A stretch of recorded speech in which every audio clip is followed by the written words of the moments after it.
오늘 우리가 살펴본 본문 말씀은 아론 자손의 계보를 소개하면서 시작하고 있습니다. 아론이 누구인지에 대해서는 역대상 23장 13절 말씀을 보면 아므람의 아들들은 아론과 모세이니 아론은 그 자손들과 함께 구별되어 몸을 성결하게 하여 영원토록 심히 거룩한 자가 되어 여호와 앞에 분향하고 섬기며 영원토록 그 이름을 축복하게 되었느니라 라고 말씀합니다. 즉 하나님께서 아론의 가문을 제사장 가문으로 세우셨습니다. 이들은 하나님의 성전에서 하나님의 섬기는 일을 맡게 되었죠. 또한 아론에게는 4명의 아들들이 있었는데 그 아들들도 아버지를 따라서 성전에서 하나님을 섬기는 일을 맡게 되었습니다. 그런데 2절 말씀을 살펴보시면 제사장의 직분을 계속해서 행한 그 아들의 가문은 둘뿐이라는 것을 볼 수 있습니다. 2절 말씀을 보면 나답과 아비후가 그들의 아버지보다 먼저 죽고 그들에게 아들이 없으므로 엘르아살과 이다말이 제사장의 직분을 행하였더라라고 말씀합니다. 제사장이라는 것이 앞서 말씀드렸다시피 하나님께서 정하신 직무였습니다. 그렇기 때문에 제사장이라고 하면 반드시 하나님께서 정한 규례를 따라서 제사를 드려야 하고 하나님께서 명령하신 말씀대로 성전에서 일을 해야 하는 것이 제사장의 직무인 사람들입니다. 그런데 나답과 아비후 이들은 하나님의 명령을 무시하고 하나님의 말씀을 가볍게 여겼습니다. 자기들 마음대로 다른 불로 분향을 하다가 하나님의 징벌을 받아 죽임을 당하게 된 것입니다. 이 사건을 레위기 10장 1절과 2절 말씀에 이렇게 말씀하는데요. 아론의 아들 나답과 아비후가 각기 향로를 가져다가 여호와께서 명령하시지 아니하신 다른 불을 담아 여호와 앞에 분향하였더니 불이 여호와 앞에서 나와 그들을 삼키매 그들이 여호와 앞에서 죽은지라라고 말씀합니다. 나답과 아비후가 하나님 앞에서 하나님께서 허락하시지 않은 방법으로 제사를 드리다가 그들이 죽게 되었다라는 것이죠. 그리하여서 남은 두 아들인 엘르아살과 이다말만이 계속해서 제사장 직분을 수행할 수 있는 가문이 된 것입니다. 우리가 여기서 기억해야 할 것이 무엇이겠습니까? 그것은 하나님의 성전에서 섬기는 직분, 하나님의 성전에서 하나님을 예배하는 직분, 제사 드리는 그 직분이 아론의 자손들이기 때문에 주어진 것이 아니라는 것입니다. 아론의 자녀들뿐만이 아니라 아론 그 자체만 보더라도 그가 얼마나 실수투성이의 삶을 살았는지 우리가 잘 알 수 있지 않습니까? 그가 출애굽 당시 어떤 잘못을 저질렀나요? 모세가 십계명을 받기 위해서 시내산에 올라간 동안 아론이 주도하여서 금송아지를 만들고 백성들을 현혹시켰습니다. 이 일에 앞장섰던 사람이 아론이라는 것이죠. 이를 통해 보듯이 아론의 자손들이 제사장의 직분을 얻을 수 있었던 것은 그들에게 특별한 공로나 특별한 능력이 있기 때문이 아니라는 것입니다. 하나님께서 그들을 택하시고 하나님께서 그들을 부르셔서 맡기신 직분이라는 것이죠. 하나님께서 은혜와 사랑을 베풀어 주셨기 때문에 아론의 자손들이 성전에서 하나님을 섬기는 일을 할 수 있게 되었다라는 겁니다. 이것은 아론의 제사장뿐만이 아니라 우리가 지금 하나님을 섬길 때도 마찬가지라는 겁니다. 하나님께서는 우리의 출신이나 우리의 직업이나 교육 수준이나 사회적 지위나 그런 능력을 보시고 우리에게 사명을 맡기시는 분이 아니라는 것이죠. 어떠한 경우에는 내가 잘하지 못하는 분야임에도 불구하고 혹은 스스로 내가 나를 보았을 때 내가 과연 하나님께서 맡기시는 직분, 하나님께서 부르시는 그 섬김의 자리 가운데 내가 나아갈 수 있을까라고 의문이 드는 순간이 올 때도 있습니다. 그러나 그럼에도 불구하고 하나님께서는 우리를 쓰시겠다고 부르실 때가 있다라는 겁니다. 우리는 흔히 그럴 때 어떻게 반응합니까? 하나님, 저는 능력이 부족합니다. 저는 말을 할 줄 모릅니다. 사람들을 이끄는 힘이 없습니다. 나는 그 일을 감당할 능력이 없습니다. 아직 준비가 되어 있지 않습니다라고 우리는 그 일들을 거부하는 모습을 보입니다. 그러나 오늘 본문에서도 말했다시피 하나님께서는 능력이 준비된 자만을 쓰시지 않는다는 겁니다. 잘하는 사람을 그 사람이 잘하는 자리에 쓰시지 않는다라는 것이죠. 왜 그럴까요? 원래 잘하던 사람을 그 자리에 쓰시게 되면 어떤 일이 일어나냐면, 일이 잘 되었을 때, 그 섬김을 잘 감당하게 되었을 때 그 사람이 하는 모습은 하나님께 영광을 돌리기보다는 자신의 능력과 경험 덕분이라고 생각하기 쉽기 때문입니다. 하나님께서는 하나님의 일을 통해서, 그 섬김을 통해서, 우리가 교회를 이루어가는 각자의 자리에서 하는 그 섬김을 통해서 온전히 하나님만 영광 받으시기 원하신다라는 겁니다.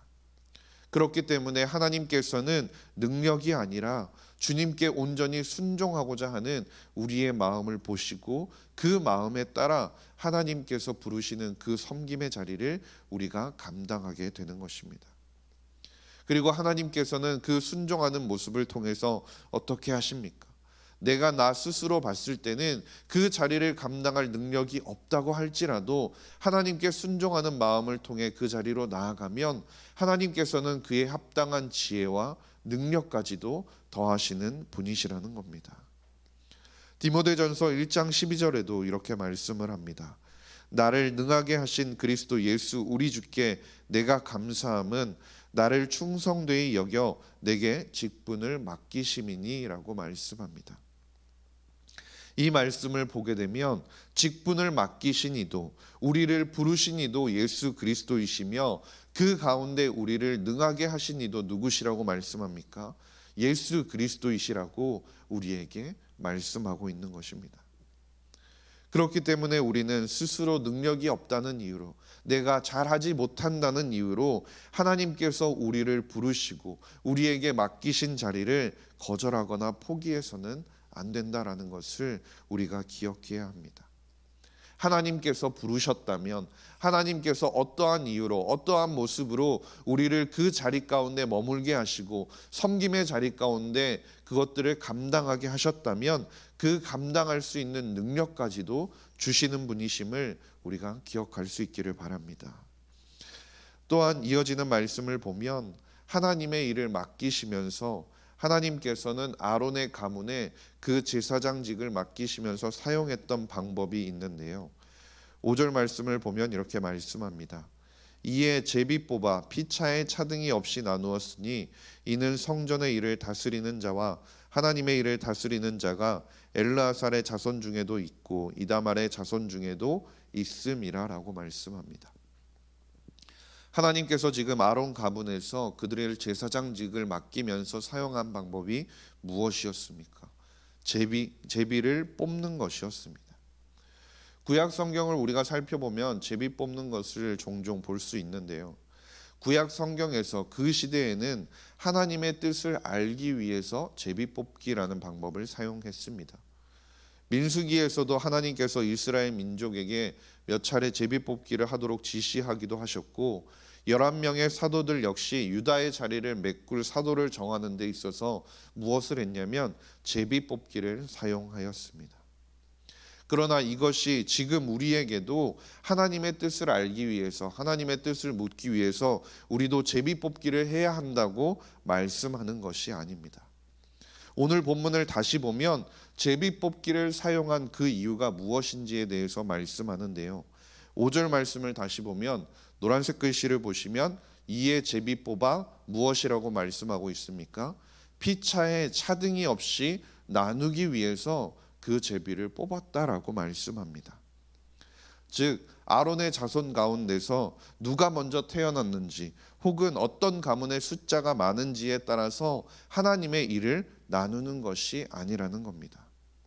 하나님의 일을 맡기는 데 있어서 하나님 앞에서 공정하게 차등 없이 그 높낮이 없이 나누기 위해서 당시에는 제비 뽑기라는 방식을 사용했다라는 겁니다. 성전에서 하는 수많은 일들 가운데 예배를 준비하고 성전을 보수하며 관리하고 사람들이 제사를 잘 드릴 수 있도록 안내하고 돕는 일들, 그 수많은 일들이 수많은 사람들이 수행하면서 그들이 가지고 있던 단 한 가지 목적이 무엇이었습니까? 모든 것이 하나님을 섬기는 일이라는 공통된 목적을 가지고 있었다라는 것이죠. 그리고 그렇기 때문에 하나님을 섬기기 위한 그 일에는 어떠한 차등도 어떠한 높낮이도 있을 수 없다라는 것이죠. 이것은 지금 우리가 살아가고 있는, 지금 우리가 섬기고 있는 교회에서도 마찬가지라는 겁니다. 교회에서 하는 모든 봉사와 모든 섬김의 자리 가운데는 차등이 있을 수 없다라는 것이죠. 우리가 교회를 둘러보았을 때 우리 교회에서 크고 작은 봉사를 할 수 있는 그런 부서나 팀이 얼마나 많은지 아십니까? 그 중에는 우리가 보았을 때도 남들이 기피하는 부서도 있습니다. 몸을 쓰고 추위와 더위를 견뎌야 하는 부서들도 있다라는 것이죠. 그러나 교회 안에서 어떠한 모습이든지 그것들을 섬기는 일은 모두 누구의 뜻을 이루기 위한 것이라는 것을 말씀하고 있는 것입니까? 하나님의 뜻을 이루기 위한 일이라는 것입니다. 그렇기 때문에 우리가 교회 안에서 어떠한 모습으로 섬기더라도 그 섬김과 봉사에는 차등이 없다라는 것이죠. 누구나 거룩함으로, 누구나 예외 없이 기쁨으로 그곳 가운데 참여할 때 그 모습이 어떠하든지 그것이 하나님의 일에 참여하는 것이고 하나님의 일을 완성해 가는 것이고 교회를 이루어 가는 것이며 하나님께 영광 돌리는 일이라는 것을 우리가 기억해야 한다라는 것입니다. 오늘 간절히 바라기는 우리를 부르시니, 우리를 섬김의 자리 가운데 부르시고 그 섬김의 자리 가운데 세우신 이도 하나님이시며 그 일을 이루어 가시는 이도 하나님이심을 우리가 기억할 수 있기를 바랍니다. 그렇기 때문에 우리는 어디에 있든지 어떠한 모습으로 있든지 하나님의 뜻과 하나님의 방법대로 그 자리 가운데 그 모습들을 감당해 나가며 흘려보내야 하고 나누어야 하는 것입니다.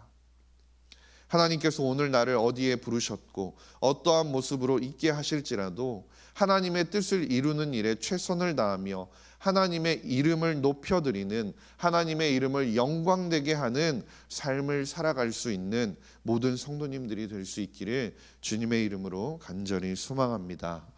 기도하겠습니다. 하나님 아버지 감사합니다. 오늘도 우리를 예배의 자리로 불러주심에 감사를 드립니다. 아론 자손을 택하시고 예배를 섬기고 성전을 관리하는 일을 맡겨주시며 그 가운데 차등 없이 다름 없이 감당하도록 하셨음을 우리가 기억하게 하여 주시옵소서. 오늘 하루의 삶 속에서도 하나님께서 맡기신 그 자리에서 하나님의 말씀에 순종하며 성실하게 살아가는 모든 성도님들이 되게 하여 주시옵소서.